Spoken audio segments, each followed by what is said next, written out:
After studying about the shapes of s and p orbitals, we have to talk about the shape of d orbital. Now d orbital, the d subshell main has got 5 orbitals. p subshell ला 3 orbitals होते, px, py and pz. तसं d subshell ला 5 orbitals आहेत.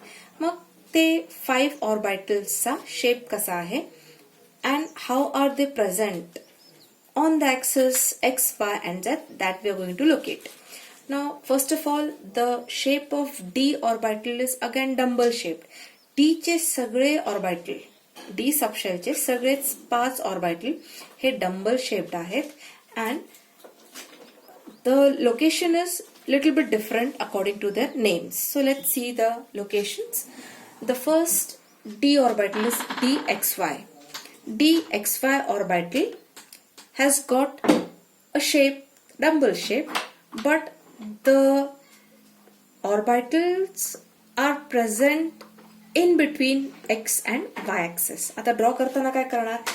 Draw the x axis and draw the y axis. And त्यांच्यामध्ये you draw the orbital. So simple to draw.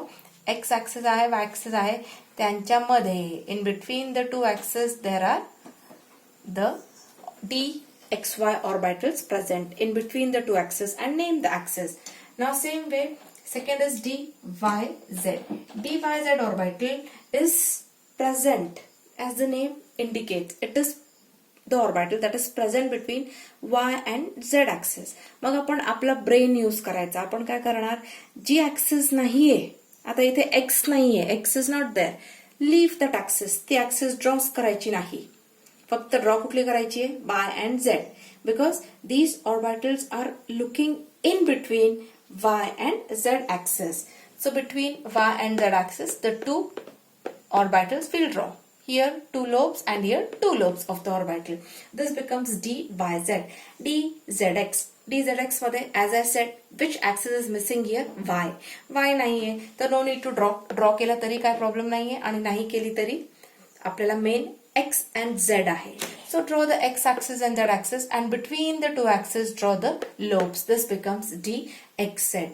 So these are the 3 orbitals. आता 2 अजून राहिले. हे 3 एक टाइपचे झाले, dxy, dyz and dzx. म्हणजे एक एक वेळेला आपण एक एक ऑर्बिटल कन्सिडर करणार, एक एक ऍक्सिस मिस होत राहणार. Next is dx square minus y square. आता in this case dx square minus y square मध्ये you need x and y axis. So x axis and y axis, दोन axes आहेत. And here you will find that the lobes are present on those axes. So lobes are present on x axis and on y axis, like p. p मध्ये lobes कुठे present होते? They were on the axis. But dxy, dyz and dzx zx मध्ये the lobes are present in between the axis. axis च्या मध्ये आहेत. पण dx square minus y square मध्ये the lobes are dumbbell shaped. The orbital is dumbbell shaped and the lobes are present. These are called as lobes. So lobes are present on the axis. Same way, when we move, आता मग इथे z दाखवायची गरज नाहीये, z ची नीडच नाहीये. And now we move towards dz square.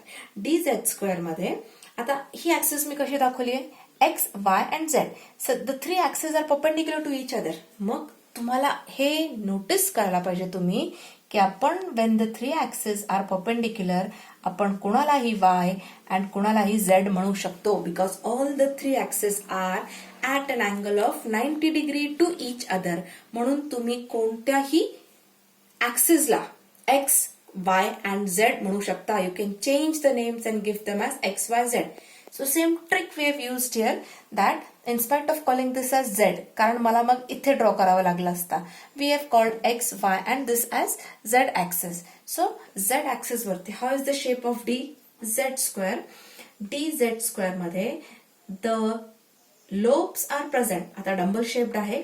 The lobes are present on z axis. z axis वरती lobes आहे and the orbital is containing a disk. You can see a ring present here. You call it as a disk, disc. एक disk present आहे on the lobe. So this becomes the shape of dz square. Now when you write the electronic configuration of an atom or of an element, आपल्याला काही principles follow करावे लागतात. Like तुम्ही 10th पर्यंत तुम्ही काय केलंय, फक्त तुम्ही लक्षात ठेवलंय की फर्स्ट शेलमध्ये 2 इलेक्ट्रॉन्स येणार, सेकंड शेलमध्ये 8 येणार आहे. फिलिंगमध्ये तुम्ही असे रूल्स रिमेंबर केलेत.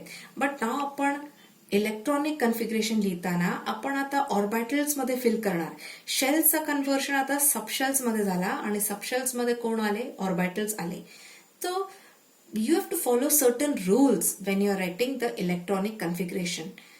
ते rules follow करताना one of the rule is called as Aufbau's principle. आता Aufbau principle, Aufbau name of the scientist, and काय सांगतो तो principle that electrons are filled in increasing order of energies. हे rule माहिती आहे आपल्याला की इलेक्ट्रॉन्स फिल होताना आधी सर्वात क्लोजेस्ट शेल असेल तो भरेल, मग नेक्स्ट शेल, मग नेक्स्ट शेल, असं सिक्वेन्स फॉलो होत जाणार. तर आता फक्त इलेक्ट्रॉन्स फिल कसे होणार, in the increasing order of energies. जशी जशी एनर्जी इन्क्रीज होणार सबशेल्सची तसे तसे इलेक्ट्रॉन्स फिल होणार. मग सर्वात कमी एनर्जीचा subshell is 1s. 1s is the subshell that is closest to the nucleus. Now suppose हा न्यूक्लियस आहे, न्यूक्लियसच्या बाहेर सर्वात क्लोज काय आहे, 1s.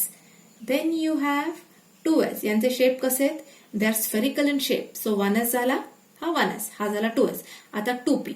2p कसा आहे, p. p म्हणजे it should have px, py and pz म्हणजे डंबल शेप. तर it is somewhat like this की इथून इथून अँड इथून यू हॅव ऍक्सेस अँड इथे then you have p orbital p.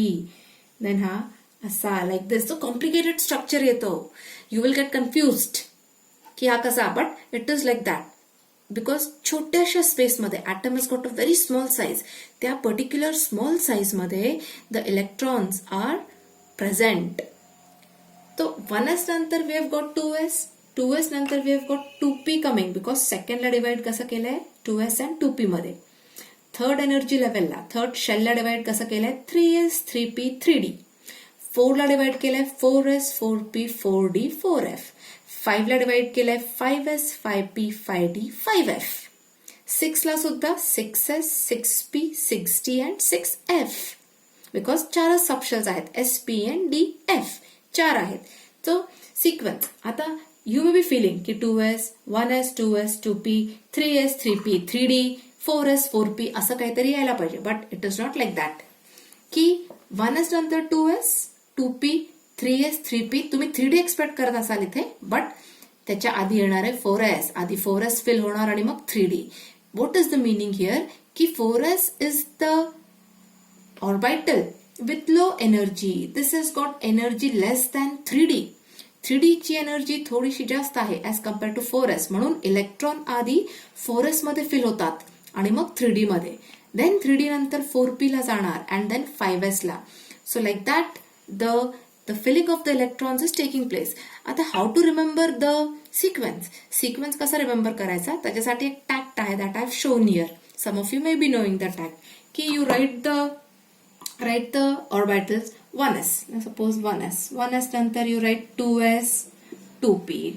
Then you write 3s, 3p, 3d. Then you write 4s, 4p, 4d and 4f. And त्याला just slash out करा. 1, 2, 3, 4 like this. Cut करत चला. इथे काय येणार आहे, इथे येणार आहे 5s.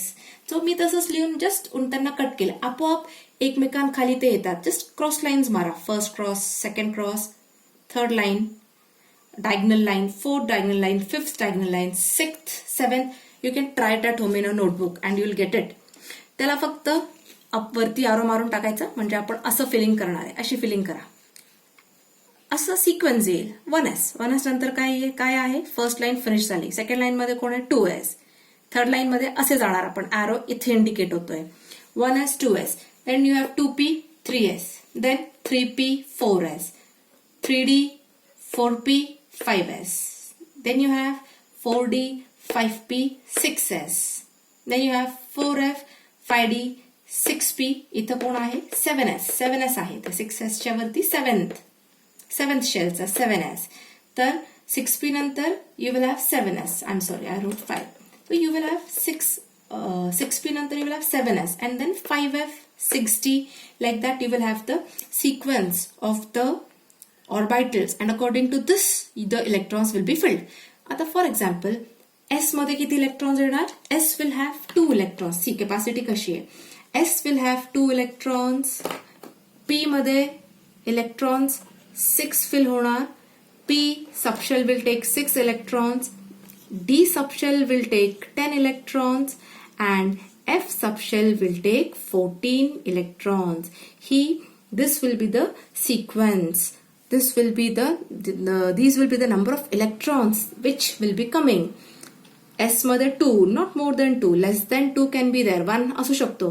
P मध्ये 6 electrons पेक्षा जास्त नाही येणार.